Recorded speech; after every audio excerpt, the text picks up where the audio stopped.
అందరికీ నమస్కారం. Welcome to Padma's organic garden. ఈరోజు మీకు మందారం మొక్కలు దేవుడి పూజకి మనం మందారాలను ఎక్కువగా వాడుతుంటాం కదా. అందులో లక్ష్మీదేవికి చాలా ఇష్టము ముద్ద మందారం కానీ ఎర్ర మందారం కానీ. చూసారా, ఎర్ర మందారాలు. ఇలాంటి మందారం చెట్టుని మీకు ఎలా పెంచుకోవాలి, దీనికి ఏమేమి పోషకాలు ఇవ్వాలి, దీనికి పెస్ట్ కంట్రోల్ కూడా ఎక్కువగా ఉంటుంది మందారం చెట్లకి, వాటిని ఎలా కంట్రోల్ చేయాలి మొదలైన విషయాలన్నీ ఈరోజు మీకు ఎక్స్ప్లెయిన్ చేస్తాను. వచ్చేయండి. చూసారు కదా మందారం చెట్టు ఎంత బుషిగా ఉందో. నా గార్డెన్లో అయితే 3 మొక్కలు ఉన్నాయి. ఇప్పుడు మందారము రకరకాలైన కలర్స్లో కూడా మనకి అవైలబుల్ ఉంటున్నాయి అన్నమాట. నర్సరీల్లో రకరకాలైన కలర్స్ కూడా మనకి అవైలబుల్ ఉన్నాయి. ఈ మందారం చెట్టుని పెంచుకోవడానికి పాట్ సైజ్ చూసారా, కొద్దిగా పెద్ద పాటను తీసుకోండి. పాట్ సైజు కొద్దిగా పెద్ద పాటని తీసుకోండి. ఎందుకంటే మందారం మొక్క కొమ్మలు బ్రాంచెస్ బుషీగా వస్తుందన్నమాట. దీనికి కొద్దిగా పెద్ద కంటైనరే ఇవ్వండి. మట్టి మిశ్రమము 60% మట్టి కలపండి, 30% కంపోస్ట్ కలపండి, కొద్దిగా ఇసుక, కొద్దిగా దీనికి పెస్ట్ కూడా ఎక్కువ అని చెప్పాయి కదా, వేపపిండి కూడా మస్ట్ అండ్ షుడ్గా కలపండి. దీనికి ఏమేమి ఎరువులు ఇవ్వాలి, ఏ చెట్టుకైనా మనం కుండీల్లో పెంచుతున్నామంటే వీక్లీ లిక్విడ్ ఫర్టిలైజర్స్ అనేది కంపల్సరీ మనం ఇస్తూ ఉండాలి. ఏదో ఒక ఫర్టిలైజర్స్ అయితే మనం చెట్లకి ఇస్తూనే ఉండాలి. మనం రకరకాలైన లిక్విడ్ ఫర్టిలైజర్స్ గురించి కూడా నేను వీడియోలు తీశాను, వాటి గురించి కూడా మనం తెలుసుకున్నాం కదా.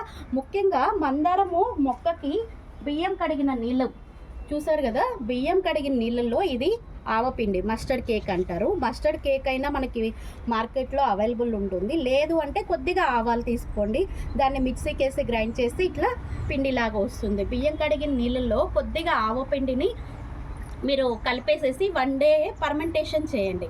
పర్మెంటేషన్ చేసినాక 1:10 రేషియోలో నీళ్ళు తీసుకొని ఒక మగ్గు చెట్టు మొదల్లో పోసేసేయండి. మనము ఏ పోషకాలు ఇచ్చినా కూడా పట్టిని గుల్లగా అయితే కంపల్సరీ చేయాలి. మార్నింగ్ పూట మాత్రమే మనము ఏ పోషకాలు ఇచ్చినా కూడా మనకి మంచి రిజల్ట్ అనేది వస్తుంది.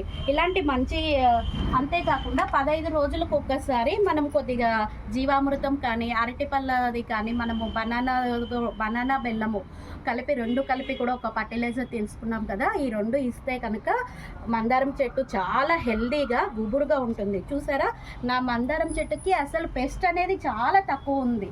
దీన్ని పెంచడం కొద్దిగా కష్టమనే చెప్తాను. ఎందుకంటే దీనికి పేను బంక లేకపోతే తెల్ల గుడ్లు లాగా ఉంటుందన్నమాట. ఇక చూడండి, దీనిని ఇట్లా ఇది చూసారా, మిల్లీ బగ్స్ అంటారు. ఇట్లా పేనుబంక కానీ మిల్లీ బగ్స్ కానీ అంటారు. ఇలాంటి పెస్ట్ అనేది మందారం చెట్టుకి చాలా ఎక్కువగా ఉంటుంది. అందువల్లే పెస్ట్ రాకముందే మనము దీనిని ముందుగానే, నేను చెప్పా కదా, ప్రతి చెట్టుకి పెస్ట్ వచ్చినాక కష్టపడే కన్నా పెస్ట్ కంట్రోల్కి ముందుగానే 15 రోజులకు ఒకసారి వేప నూనె కనుక స్ప్రే చేస్తే ఇలాంటి పెస్ట్ కంట్రోల్ నుంచి మనము చెట్లని కాపాడుకోవచ్చు అనమాట.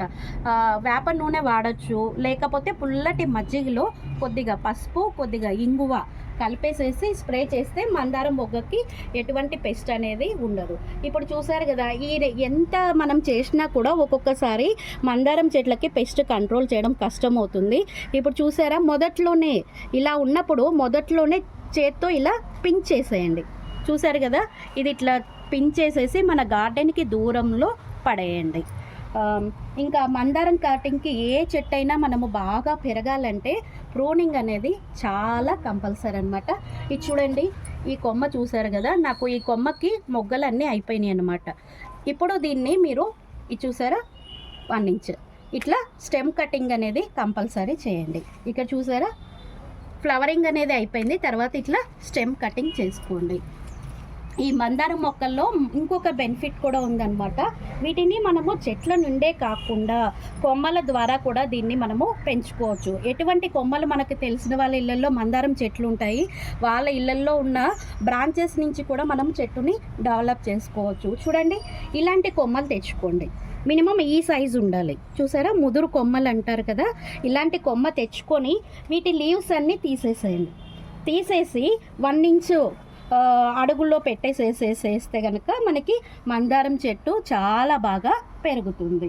పెస్ట్ కంట్రోల్ గురించి తెలుసుకున్నాము, ఏవేమి పోషకాలు ఇవ్వాలో కూడా తెలుసుకున్నాము. మీకు ఇంకొక టిప్ కూడా చెప్తాను. చూసారు కదా, ఈ మందారం పూలను చూడండి, ఈ పూలని మనము దేవుడికి పెడతామన్నమాట. దేవుడికి పెట్టినాక ఆ పూలని పడేయకండి. చూసారా, దేవుడికి పెట్టిన పూలని పడేయకండి. మనందరికీ హెయిర్ ఆధునిక పొల్యూషన్ యుగంలో హెయిర్ సమస్య అనేది అందరికీ ఉంటుంది కదా, జుట్టు రాలే సమస్య.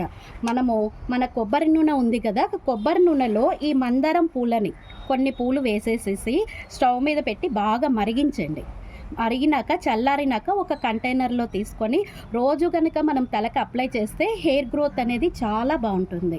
కాబట్టి మందార పూలు ఆకులు కూడా మనము జుట్టుకి చాలా ఉపయోగకరంగా ఉంటుందన్నమాట. నేను హెయిర్ కండిషనర్కి చాలా కొద్దిగా పెరుగులో ఈ ఆకుల్ని నానబెట్టేసేసి మిక్సీకి వేసి ఆ పేస్ట్ని మనం అప్లై చేసుకొని తలస్నానం చేసామంటే హెయిర్ కండిషనర్గా కూడా చాలా ఉపయోగపడుతుందన్నమాట. చూసారా ఎన్ని ప్రయోజనాలు ఉన్నాయో. అంతేకాకుండా ఎవరన్నా బాగా ట్రెడిషనల్గా అందంగా కనుక అమ్మాయి ఉంది అంటే వాళ్ళని ఏ పువ్వులతో కంపేర్ చేస్తారు? ముద్ద మందారంతో కంపేర్ చేస్తారనమాట. అన్ని ప్రయోజనాలు ఉన్నాయి ఈ మందార పూలలో. మీకు ఇంకొక చిన్న చిట్కా కూడా చెప్తాను. మందార పూలు 2 రకాలుగా ఉంటాయి. వీటిని చూసారా, ఒంటి రెక్క అంటారు. ఈ పూలని ఒంటి రెక్క పూలు. ముద్ద మందారము నా దగ్గర అయితే ప్రస్తుతానికి అవైలబుల్ లేదు, ముద్దగా ఉంటుందన్నమాట. మందారం చెట్లు మీరు ఈజీగా పెంచాలి అంటే ఒంటి రెక్క మందారాలను తీసుకుంటే కొద్దిగా పెస్ట్ కంట్రోల్ తక్కువగా ఉంటుంది. ముద్ద మందారం ముద్దగా ఉన్న పూలను పెంచాలంటే కొద్దిగా పెస్ట్ కంట్రోల్ ఎక్కువ ఉంటుంది. వాటిని కష్టమైనా కూడా ఆ పూల అందమై వేరు. కాబట్టి మీరు 15 డేస్కి ఒకసారి వేప నూనె కానీ పుల్లటి మజ్జిగని కానీ స్ప్రే చేస్తే మనకు ఆ ప్రాబ్లం ఉండదు. కానీ ఈజీగా గ్రో చేయాలి అంటే ఫస్ట్ ఈ ఒంటి రెక్కతో మీ మందార చెట్లను పెంచడము స్టార్ట్ చేయండి. చూసారు కదా, మనకి దేవుడు పూలకి ఉపయోగపడతాయి, మన హెయిర్ గ్రోత్కి కూడా మందారం చెట్టు అనేది చాలా ఉపయోగపడుతుందన్నమాట.